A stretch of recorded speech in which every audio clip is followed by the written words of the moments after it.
الحمد لله رب العالمين وبه نستعين وصلى الله على نبينا محمد وعلى آله وصحبه أجمعين وبعد.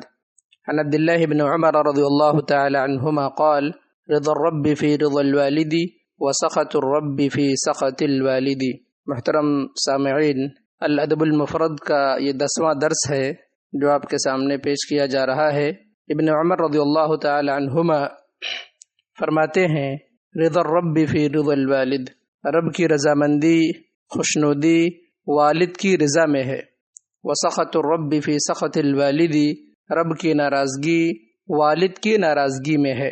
گویا اس روایت کے اندر والد کی رضامندی کو رب کی رضامندی سے معلق کر دیا گیا ہے، یعنی اگر آپ کے والد خوش ہیں تو اللہ رب العالمین راضی ہے، آپ کے والد اگر ناراض ہیں تو اللہ تعالی ناراض ہے۔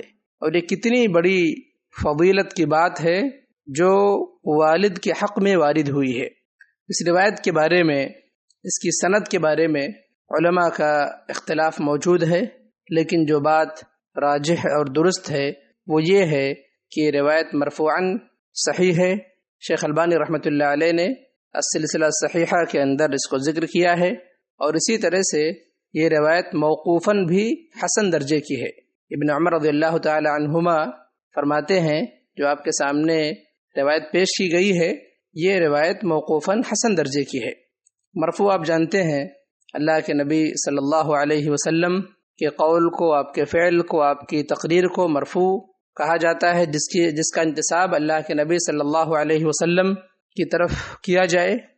تقریر کا مطلب یہ ہے کہ نبی صلی اللہ علیہ وسلم کی موجودگی میں کوئی کام کیا گیا ہو اور آپ صلی اللہ علیہ وسلم نے اس پر انکار نہ کیا ہو، آپ نے اس سے ٹوکا نہ ہو، آپ صلی اللہ علیہ وسلم اس پر خاموش رہے ہوں۔ اسی طرح سے موقوف جو ہے وہ صحابی کا قول یا صحابی کا فعل یا صحابی کا عمل جس کی نسبت اس نے اللہ کے نبی صلی اللہ تعالی علیہ وسلم کی طرف نہ کی ہو، اسے موقوف کہا جاتا ہے، جیسا کہ اس روایت میں ہے۔ یہاں پر راوی ابن عمر رضی اللہ تعالی عنہما ہے، لیکن سنن ترمذی کے اندر، اسی طرح سے ابن حبان کے اندر، بیہقی کے اندر جو حدیث مرفوعاً مروی ہے وہاں پر راوی عبداللہ بن عمرو بن عاص رضی اللہ تعالی عنہ ہے۔ رضا الرب فی رضا الوالد، پہلی بات یہ ہے کہ رب وہ ہوتا ہے جس میں 3 اوصاف جمع ہوں: خالق ہونا، مالک ہونا، مدبر ہونا۔ گویا رب کا معنی ہوا ہر شے کا خالق و مالک اور تمام امور کی تدبیر کرنے والا۔ فرمایا رضا الرب فی رضا الوالد، رب کی رضامندی، خوشنودی والد کی رضا میں ہے۔ محترم سامعین، ہر مسلمان اس بات کا حریص ہوتا ہے اور اس کا طلبگار ہوتا ہے، چاہتا ہے کہ اللہ تعالیٰ اس سے راضی ہو جائے، رب کی رضا اس کو مل جائے، کیونکہ بغیر اللہ رب العالمین کی رضا کے جنت کا حصول ناممکن ہے۔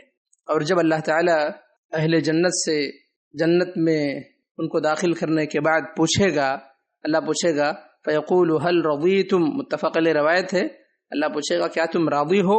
اللہ تعالیٰ کی اس عظیم نعمت کے پانے کے بعد جنتی کہیں گے اے اللہ تعالیٰ ہم راضی ہیں۔ ایسی عظیم نعمت جس کے بارے میں اللہ کے نبی صلی اللہ علیہ وسلم فرماتے ہیں کہ ایک انسان جس کو دنیا میں صرف مشقت، تنگی، حرج درپیش رہی ہو، مختلف مصائب اور آلام سے وہ دوچار رہا ہو، اللہ تعالیٰ ایک لمحے کے لیے جنت کے اندر ڈالے گا، وہ دنیا کی ساری مشقتوں کو بھول جائے گا۔ اللہ تعالیٰ پوچھے گا اہل جنت سے هل رضیتم، کیا تم راضی ہو؟ فیقولون ما لنا لا نرضى وقد اعطیتنا ما لم تعط احدا من خلقك، کہیں گے اللہ سبحانہ وتعالی ہم بھلا آپ سے کیوں نہ راضی ہوں، آپ نے ہمیں وہ چیز دی ہے جو آپ نے مخلوقات میں سے کسی کو نہیں دی۔ اللہ فرمائے گا نہ اعطیکم افضل من ذلك احل علیکم رضوانی فلا اسخط علیکم ابدا۔ نبی صلی اللہ علیہ وسلم فرماتے ہیں، اللہ فرمائے گا کہ میں تمہیں اس سے بھی افضل چیز دیتا ہوں، میں تم پر اپنی رضا کو نازل کرتا ہوں، آج کے بعد سے میں تم سے کبھی بھی ناراض نہ ہوں گا۔ اللہ فرماتا ہے قرآن مقدس کے اندر وعد اللہ المؤمنین والمؤمنات جنات تجری من تحتها الانہار خالدین فیہا ومساکن طیبۃ فی جنات عدن ورضوان من اللہ اکبر۔ اہل جنت کے لیے دو نعمتیں انتہائی عظیم تر ہیں۔ پہلی نعمت اللہ سبحانہ تعالیٰ کا دیدار، اور دوسری نعمت اللہ سبحانہ تعالیٰ کی رضا کا دائمی حصول، دائمی طور سے اللہ کی رضا کا ملنا۔ اللہ تعالیٰ، ہم دعا کرتے ہیں اللہ تعالیٰ ہمیں اپنے فضل سے جنت میں داخل فرمائے اور ان دو نعمتوں سے اللہ تعالیٰ ہمیں سرفراز فرمائے، آمین۔ محترم سامعین، اس روایت میں اللہ سبحانہ تعالیٰ کی رضا کو پانے کے اسباب میں سے ایک اہم سبب کی طرف اللہ کے نبی صلی اللہ علیہ وسلم نے اشارہ فرمایا ہے، بلکہ آپ نے ذکر کیا ہے، وہ ہے والد کو خوش رکھنا، والدین کی رضامندی، ان کے ساتھ اچھا تعامل، اچھا برتاؤ، حسن سلوک، دنیاوی معاملات میں ان کی مخالفت سے بچنا، ان کی آراء کا احترام کرنا، ان کا ادب کرنا۔ اور یہ چیز صرف والد کے ساتھ خاص نہیں ہے، یہ فضل جو ہے صرف والد کے ساتھ خاص نہیں ہے، کیونکہ طبرانی کے الفاظ ہیں، اللہ کے نبی صلی اللہ علیہ وسلم فرماتے ہیں رضا الرب فی رضا الوالدین، تو یہاں پر نبی صلی اللہ علیہ وسلم نے دونوں کا تذکرہ فرمایا ہے۔ اس روایت سے بعض بنیادی باتیں ہمارے علم میں آتی ہیں۔ پہلی بات، والدین کو راضی و خوش رکھنا یہ واجب ہے، ان کو ناراض کرنا حرام ہے، لیکن اگر والدین معصیت کا، برائی کا حکم دیں تو ایسی صورت میں والدین کی بات نہ ماننا واجب ہے۔ اللہ تعالیٰ کی نافرمانی میں کسی مخلوق کی بات نہیں مانی جائے گی، گرچہ وہ آپ کے والدین ہوں، آپ کے ماں باپ ہوں۔ لا طاعت لمخلوق فی معصیت الخالق، اللہ سبحانہ تعالیٰ کی نافرمانی کر کے کسی مخلوق کی اطاعت نہیں کی جائے گی۔ اللہ فرماتا ہے قرآن مقدس کے اندر وَإِن جَاهَدَاكَ عَلَىٰ أَن تُشْرِكَ بِي مَا لَيْسَ لَكَ بِهِ عِلْمٌ فَلَا تُطِعْهُمَا وَصَاحِبْهُمَا فِي الدُّنْيَا مَعْرُوفًا۔ اس آیت کی شان نزول میں ابن کثیر رحمۃ اللہ علیہ نے لکھا ہے کہ سعد نے پوری کوشش کی کہ ان کا بیٹا جو سعد ہے وہ دوبارہ ملت کفر میں واپس لوٹ جائے، کھانا پینا بند کر دیا اور مختلف قسم سے اپنے بیٹے کو آزمایا تاکہ وہ ملت کفر میں واپس ہو جائے، لیکن ان کے بیٹے نے سعد بن مالک نے ان کی بات نہ مانی۔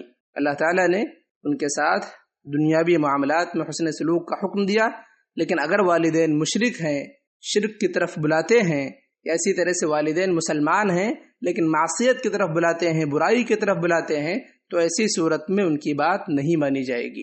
دوسری بات، الجزاء من جنس العمل، جو جیسا عمل کرے گا ویسا ہی بدلہ پائے گا۔ جو والدین کو راضی رکھے گا اللہ تعالیٰ اس سے راضی ہوگا، اللہ تعالیٰ اسے نعمتوں والی جنتوں میں داخل کرے گا۔ جو والدین کو ناراض کرے گا اللہ تعالیٰ اس سے ناراض ہو جائے گا۔ اسی طرح سے تیسری بات یہ ہے کہ اللہ تعالیٰ کے لیے اس روایت میں چند صفتوں کا اس بات ہے، مثلا اللہ تعالیٰ راضی و خوش ہوتا ہے، اللہ تعالیٰ ناراض ہوتا ہے، ہم ان کو ثابت مانیں گے جیسا اللہ رب العالمین کی شان کے مناسب ہے۔ ہم اس کی مثال بیان نہیں کریں گے، اس کی کیفیت بیان نہیں کریں گے، نہ ہی ہم اس کا انکار کریں گے۔ جیسا امام مالک رحمۃ اللہ علیہ نے فرمایا تھا استوا کے بارے میں، آپ نے فرمایا الاستواء معلوم والکیف مجہول والایمان به واجب والسؤال عنہ بدعہ۔